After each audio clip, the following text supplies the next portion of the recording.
भक्तों के लिए भगवान से भी अड़ जाने वाले मेरे गुरुवर सुधा सागर जी महाराज की जय जय जय।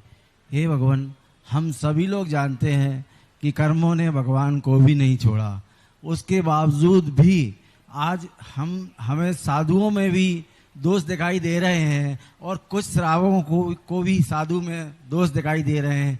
हे भगवान, कर्म सिद्धांत के अनुसार हमें क्या फल प्राप्त होगा, आप उसका वर्णन करें। कहा ना, ये कर्म बनाता कौन है?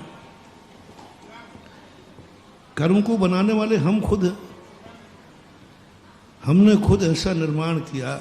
हम यदि मकान को कमजोर बनाएंगे तो मकान गिर गया, तो का कर्म से गिरा है कि हमारी भूल से गिरा है? हमारी भूल से।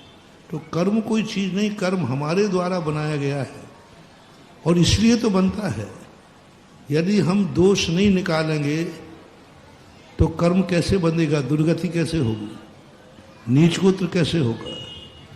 इसलिए सारी प्रकृति ने व्यवस्थाएं की हैं कि इस व्यक्ति को, हमने एक दिन कहा था ना प्रवचन में, प्रकृति कहती है कि इस दुष्ट को हमें सजा देना है, इस दुष्ट को हमें नीच गोत्र में पैदा करना है, इस दुष्ट की दुर्गति करना है। लेकिन कैसे करें?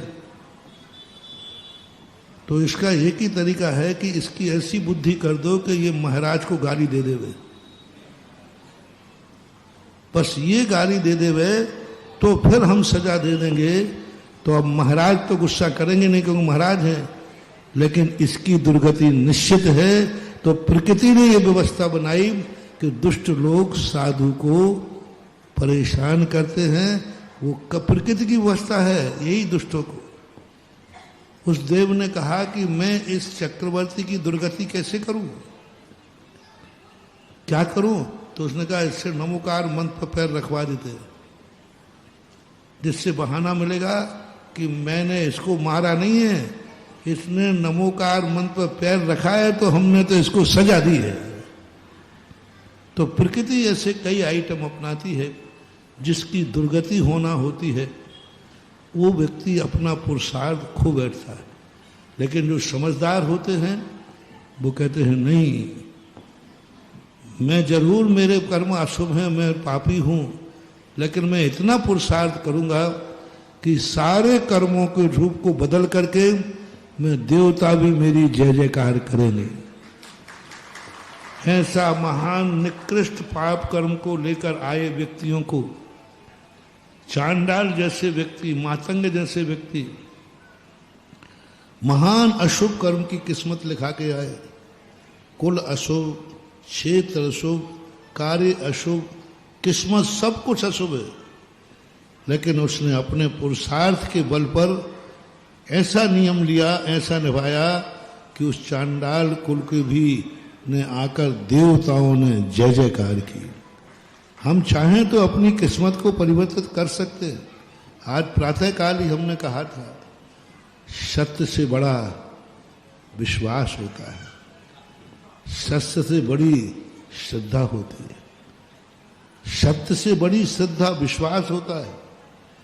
मैंने कहा ना, उस घड़े में सांप था, सत्य क्या था?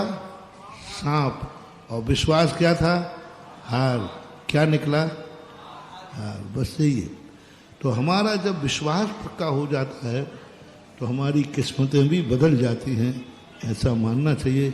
लेकिन यदि नहीं बदल रहा है तो ये समझना चाहिए, यदि कोई दुष्ट साधु को गाली दे रहा है, दोष देख रहा है, तो ये सोचना चाहिए प्रकृति इसकी दुर्गति कराने के लिए इसकी ऐसी मति करे, क्योंकि अन्यथा ये दुर्गति को जाएगा नहीं।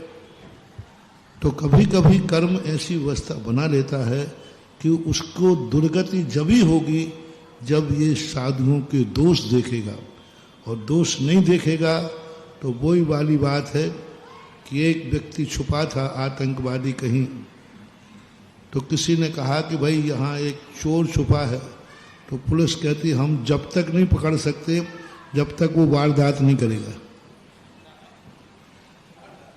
वारदात अभी उसने की नहीं, हम अरेस्ट कैसे करें?